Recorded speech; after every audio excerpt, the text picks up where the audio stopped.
ನಮಸ್ತೆ ವೀಕ್ಷಕರೇ, ಇವತ್ತಿನ ವಿಡಿಯೋ ಬಂದು ಮಹಿಳೆಯರಲ್ಲಿ ಸಾಮಾನ್ಯವಾಗಿ ಬಳಸುವಂಥ ಮೆಟಿಟಾಲ್ ಟ್ಯಾಬ್ಲೆಟ್ ಬಗ್ಗೆ ಮಾಹಿತಿನ ತಿಳಿಸ್ಕೊಡ್ತಿದ್ದೀನಿ. ಈ ವಿಡಿಯೋ ಬಂದು ಪ್ಯೂರ್ಲಿ ಮಾಹಿತಿನ ಶೇರ್ ಮಾಡುವಂಥ ಉದ್ದೇಶ ಆಗಿರುತ್ತೆ. ಯಾವುದೇ ಟ್ಯಾಬ್ಲೆಟ್ನ ತೆಗೆದುಕೊಳ್ಳೋ ಮೊದಲು ಡಾಕ್ಟರ್ನ ಸಲಹೆ ಪಡೆದೇ ತೆಗೆದುಕೊಳ್ಬೇಕಾಗತ್ತೆ. ಮೊದಲನೇದಾಗಿ ಈ ಒಂದು ಟ್ಯಾಬ್ಲೆಟ್ನ ಯೂಸಸ್ ನೋಡೋಣ. ಈ ಮೆಟಿಟಾಲ್ ಟ್ಯಾಬ್ಲೆಟ್ನಲ್ಲಿ ಮಯೋಇನೋಸಿಟೋಲ್ ಆ್ಯಂಡ್ ಮೆಟ್ಫಾರ್ಮಿನ್ ಹೈಡ್ರೋಕ್ಲೋರೈಡ್ ಮೆಡಿಸಿನ್ಸ್ ಇರುತ್ತೆ. ಈ ಟ್ಯಾಬ್ಲೆಟ್ನ PCOS PCOD ಚಿಕಿತ್ಸೆಗೆ ಬಳಸಲಾಗುತ್ತೆ. ಮೀನ್ಸ್ PCOS PCOD ಇರುವಂಥ ಮಹಿಳೆಯರಲ್ಲಿ ಇನ್ಸುಲಿನ್ ಮಟ್ಟ ಜಾಸ್ತಿ ಇದ್ದರೆ ಅದನ್ನು ಕಡಿಮೆ ಮಾಡೋದಕ್ಕೆ ಈ ಒಂದು ಟ್ಯಾಬ್ಲೆಟ್ನ ಬಳಸಲಾಗುತ್ತೆ. ಹಾಗೆಯೇ ಹಾರ್ಮೋನ್ ಬ್ಯಾಲೆನ್ಸ್ಗೆ ಆ್ಯಂಡ್ ಯಾರಿಗೆ ಇರೆಗ್ಯುಲರ್ ಪೀರಿಯಡ್ಸ್ ಇರುತ್ತೆ ಅವರಿಗೂ ಈ ಟ್ಯಾಬ್ಲೆಟ್ನ ಸಜೆಸ್ಟ್ ಮಾಡ್ತಾರೆ. ಆ್ಯಂಡ್ ಎಕ್ವಾಲಿಟಿನ ಇಂಪ್ರೂವ್ ಮಾಡೋದಕ್ಕೆ, ವೆಯ್ಟ್ ಮತ್ತು ಶುಗರ್ನ ಬ್ಯಾಲೆನ್ಸ್ ಮಾಡೋದಕ್ಕೂ ಸಹ ಡಾಕ್ಟರ್ ಈ ಒಂದು ಮೆಟಿಟಾಲ್ ಟ್ಯಾಬ್ಲೆಟ್ನ ಪ್ರಿಸ್ಕ್ರೈಬ್ ಮಾಡ್ತಾರೆ. ನೆಕ್ಸ್ಟ್ ಈ ಒಂದು ಟ್ಯಾಬ್ಲೆಟ್ನ ಡೋಸೇಜ್ ನೋಡೋದಾದರೆ ಸಾಮಾನ್ಯವಾಗಿ ದಿನಕ್ಕೆ 1 or 2 ಟೈಮ್ಸ್ ಈ ಒಂದು ಟ್ಯಾಬ್ಲೆಟ್ನ ನೀವು ಬಳಸ್ಬೋದು.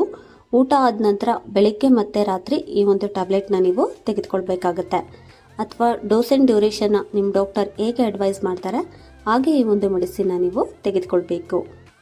ಸೈಡ್ ಎಫೆಕ್ಟ್ಸ್ನ ನೋಡೋದಾದರೆ ತಲೆನೋವು, ವಾಂತಿ, ತಲೆ ಸುತ್ತು, ಟೇಸ್ಟ್ ಚೇಂಜ್ ಆಗುವಂಥದ್ದು, ಹೊಟ್ಟೆ ನೋವು, ಈ ಥರದ ಮೈನರ್ ಸೈಡ್ ಎಫೆಕ್ಟ್ಸ್ ಕಾಣಿಸ್ಕೊಳ್ಳುತ್ತೆ. ಸೈಡ್ ಎಫೆಕ್ಟ್ಸ್ ಆಗುತ್ತೆ ಅಂತ ಏನಿಲ್ಲ, ಕೆಲವರಿಗೆ ಕಾಣಿಸ್ಕೊಳ್ಬೋದು. ಲಾಂಗ್ ಟೈಮ್ ಏನಾದರೂ ನಿಮಗೆ ಸೈಡ್ ಎಫೆಕ್ಟ್ಸ್ ಇದ್ದರೆ ನೀವು ಹೋಗಿ ಡಾಕ್ಟರ್ನ ಕನ್ಸಲ್ಟ್ ಮಾಡಬೇಕಾಗತ್ತೆ. ಸೇಫ್ಟಿ ಅಡ್ವೈಸ್ನ ನೋಡೋದಾದರೆ ಲಿವರ್ ಮತ್ತು ಕಿಡ್ನಿ ಪ್ರಾಬ್ಲಮ್ಸ್ ಇರೋರು ಡಾಕ್ಟರ್ನ ಕನ್ಸಲ್ಟ್ ಮಾಡಿ ಈ ಒಂದು ಮೆಡಿಸಿನ್ನ ತೆಗೆದುಕೊಳ್ಬೇಕು. ನೀವೇನಾದರೂ ಬೇರೆ ಮೆಡಿಸಿನ್ಸ್ ಯೂಸ್ ಮಾಡ್ತಿದ್ರು ಕೂಡ ಡಾಕ್ಟರ್ಗೆ ಇನ್ಫಾರ್ಮ್ ಮಾಡಿ ಮೆಡಿಸಿನ್ಸ್ ತೆಗೆದುಕೊಳ್ಳಿ.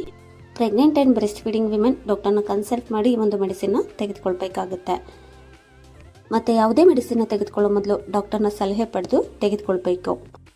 ಈ ಟ್ಯಾಬ್ಲೆಟ್ನ ಎರೇಸ್ ಲೈಫ್ ಸೈನ್ಸ್ ಲಿಮಿಟೆಡ್ ಅವರು ಮ್ಯಾನುಫ್ಯಾಕ್ಚರ್ ಮಾಡ್ತಾರೆ.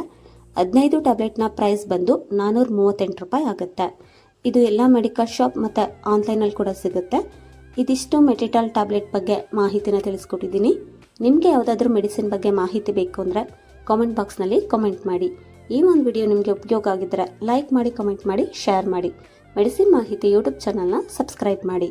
Thank you.